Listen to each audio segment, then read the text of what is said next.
So today we're going to be talking about something that I found very, very interesting, and it is Stephanie White talking about Caitlyn Clark being brought up in a lot of these conversations in CBA by other people and not her speaking herself. And I think this is a really interesting one.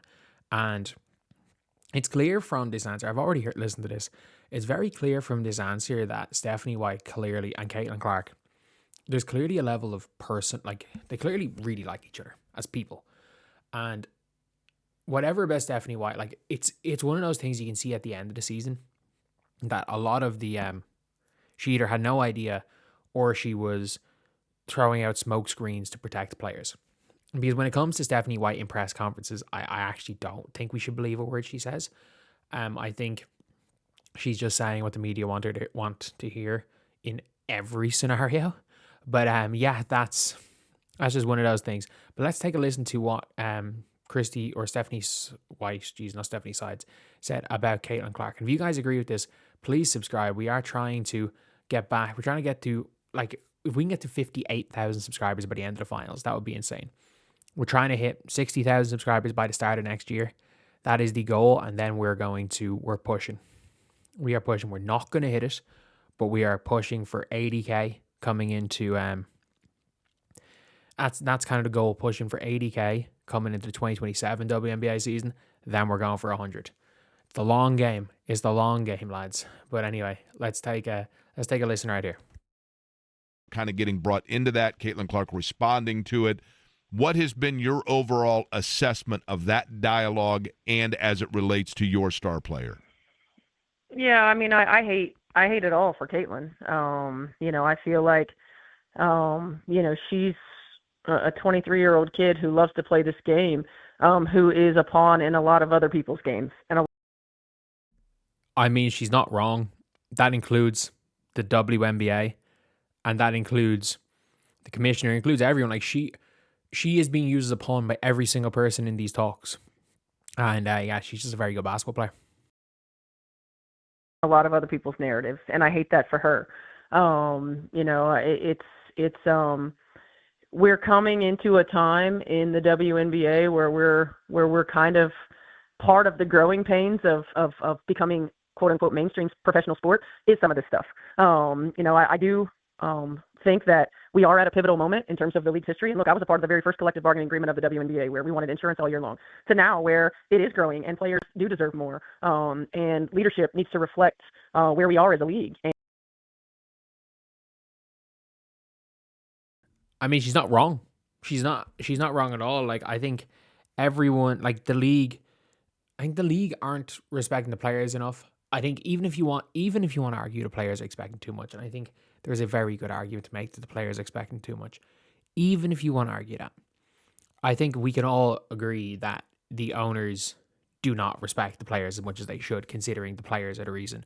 Especially one player in Indiana who is being talked about here is a big reason why, everything's booming and they're eventually going to make a profit.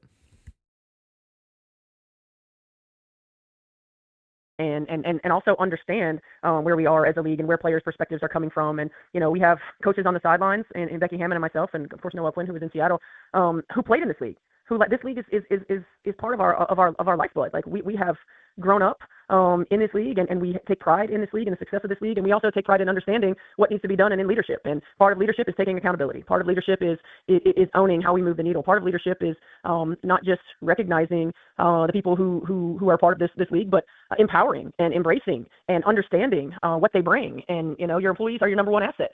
And so I do feel like we're at a pivotal moment. I do feel like we're at a time where. So yeah, obviously, look, I don't disagree with anything Stephanie White has said.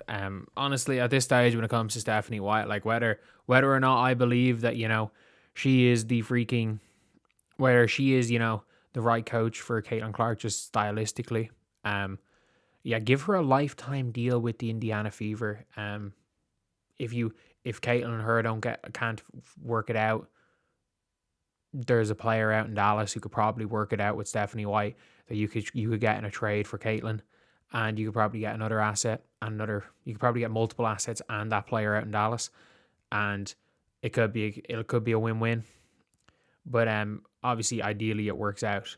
But it is very clear. Also, I haven't shouted this out. This is on Hubler Studio. I haven't actually seen the Aquarian company. I haven't seen the full broadcast of this. I just saw this being shared on Twitter, obviously by KZL. But at the end of the day, Stephanie White's clearly sticking up for her player here. And Stephanie White knows Caitlyn better than every one of us. And I've said it in other videos where I'm like, it's clear that Caitlyn isn't happy with this stuff. Because we've seen it when Unrivaled were trying to use her name for promotion. When they were trying to use her name for promotion all that time when she was never going to play. Remember when they put the wild cards in there, and the second they did that, Caitlyn's representation, she's not playing.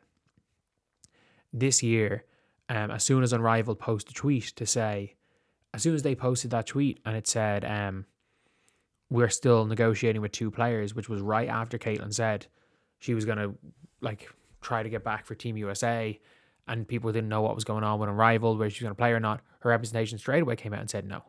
So it seems like from all we can see, it seems like she's not happy. It seems like she's not happy to be used as a pawn in these talks. And let's be real. Whereas everyone is gave glowing praise of Nafisa Collier, said they agreed with everything and doubled down. Caitlyn just said, I respect Fee, and she made a lot of good points. She didn't say she made all good points. She didn't say I agree with 100%. Because there's no way. There's zero chance. Caitlyn Clark, you could see it in her face having to answer those questions. And then even when she was asked about Kathy's comments, she literally just goes, shout out High V. Shout out High V. And then walks off and goes, listen to Life of a Showgirl tonight. Which, by the way, is the most overhated album of all time. It is objectively fine. It is objective. I'm not the biggest Taylor Swift fan in the world.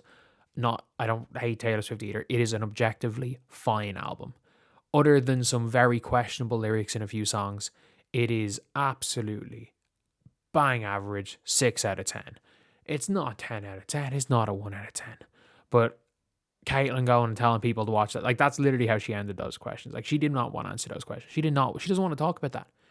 And that's fine. That's fine. She's being made to talk about everything. Whereas if Alyssa Thomas says no comment, nobody cares. Why? Because nobody cares about Alyssa Thomas. Not even the WNBA media care about Alyssa Thomas. The WNBA media said Alyssa Thomas was the 7th best forward in the WNBA. Heck, the WNBA media said Jackie Young was the 12th best guard. The WNBA media don't care about these players. Let's be real. The WNBA media care about Caitlyn Clark. Even the ones that hate Caitlyn Clark, their favourite player is Caitlyn Clark. She's the only one who gets them clicks. Unless, there's a couple of things. Unless Angel makes a questionable decision, it's hard. There's no other times anyone gets clicks. Or if Sophie Cunningham says something. Sophie Cunningham's another one of her favourite players because everything she says becomes news. So anyway, yeah, that's pretty much it, lads. That's the video. I'll see you guys.